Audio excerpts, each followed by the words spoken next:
হঠাৎ করে ছেলে বলছে বিরিয়ানি খাবে। কি করব, বাসায় চালও তেমন একটা ছিল না। এখানে বাসমতির চাল আর এখানে পোলাওয়ের চিনি গুঁড়া চাল। তো দেখলাম রান্নাঘরে এসে চাল আছে কিনা বা কতটুকু আছে। এখন দেখছি চাল আছে। এই চিনি গুঁড়া পোলাওয়ের চালটা আছে 1 পট। এই যে এই কনডেন্স মিল্কের এই পট দিয়ে 1 পট। ঠিক বাসমতি চালটাও আছে এই কনডেন্স মিল্কের পটটা দিয়ে 1 পট।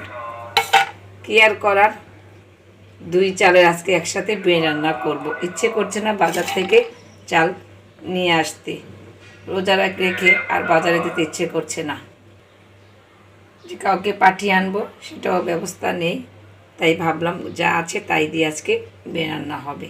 আসসালামু আলাইকুম, সবাই কেমন আছেন? আশা করি সবাই ভালো আছেন। আলহামদুলিল্লাহ আমিও ভালো আছি। চলে আসলাম একেবারে ভিন্ন রকম রেসিপি নিয়ে। সবসময় ভিন্ন ভিন্ন বলি, আজকে আসলেই ভিন্ন রকম, যা আপনারা পুরো ভিডিওটা দেখলেই বুঝতে পারবেন। বাসমতি চাল ধুয়ে ফেলেছি, চিনি গুঁড়া পোলাওয়ের চালটা ধুয়ে ঝরিয়ে দিয়েছি, এটাও ঝরিয়ে দিব। আর এদিকে মুরগির মাংসটা প্রথমে একটু কষিয়ে নিয়েছি সব মশলা দিয়ে। মরিচের গুঁড়া, ধনিয়ার গুঁড়া, জিরার গুঁড়া, আদা বাটা, রসুন বাটা, পেঁয়াজ বাটা, পেঁয়াজ কুচি, বিরিয়ানির মশলা দিয়েছি।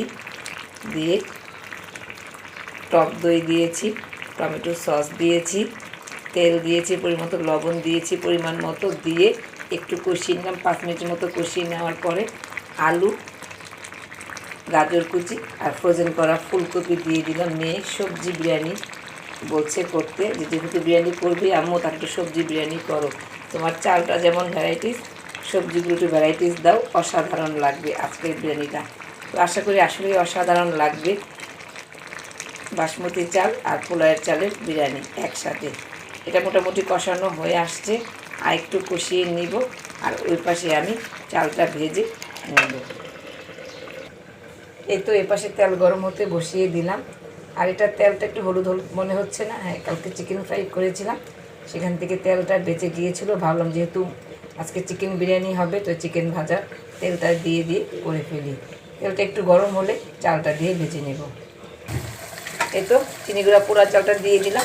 এখন বাসমতি চালটা দিয়ে দিলাম, দিয়ে ভালো করে একটু ভেজে নেব। একটু সময় ভেজে নেব। আপনারা অবশ্যই বাসায় রেসিপিটা ট্রাই করবেন। চালটা ভাজা মোটামুটি হয়ে গেছে, আর একটু ভেজে নিব। দেখুন এতটুকু চাল পাতলির সাথে লেগে যাচ্ছে না, একদম ঝরঝরা হয়ে আছে। চালটা ধুয়ে পানি ঝরিয়ে রাখলে চালটা পাতলির সাথে লেগে যায় না ভাজার সময়। পানি দিয়ে দিয়েছি, এখন ঢাকনা দিয়ে ঢেকে দেবো। পানিটা আমি আগে থেকেই গরম করে রেখেছিলাম। পানিটা আমি চালের পরিমাণ বুঝে দিয়েছি, আপনারাও সেটা করবেন। পানি দিবেন চালের পরিমাণটা বুঝে। সবজি আলু মাংস সব কষানো হয়ে গেছে, এখন চালও ফুটে আসছে, পানি কমে গেছে।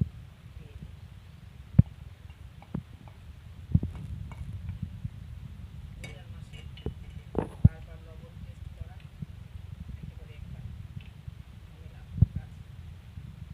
ভালো করে একদম নাড়াচাড়া করে এই তো সব দেওয়া হয়ে গেছে।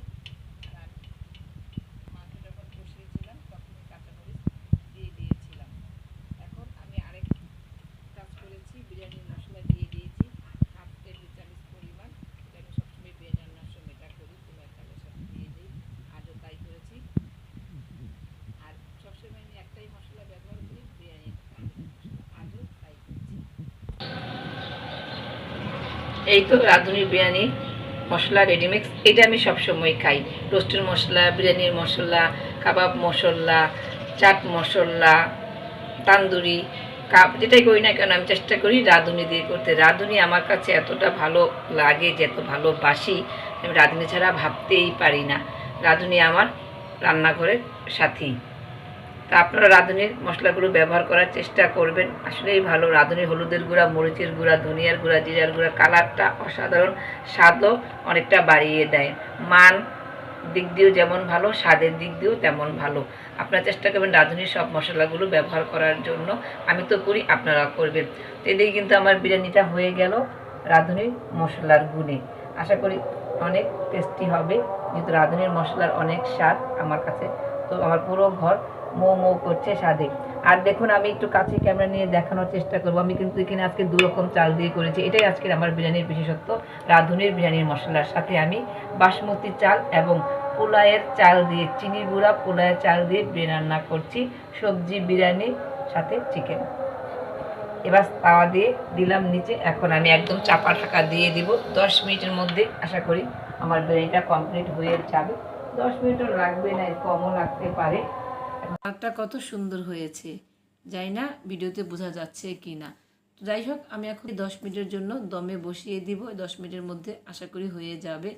তো আপনারা বাসায় অবশ্যই এভাবে ট্রাই করবেন। আমার বাসায় আজকে চাল ছিল না বলে করেছি, আর তাতে দেখুন একদম অসাধারণ একটা রেসিপি হয়ে গেছে।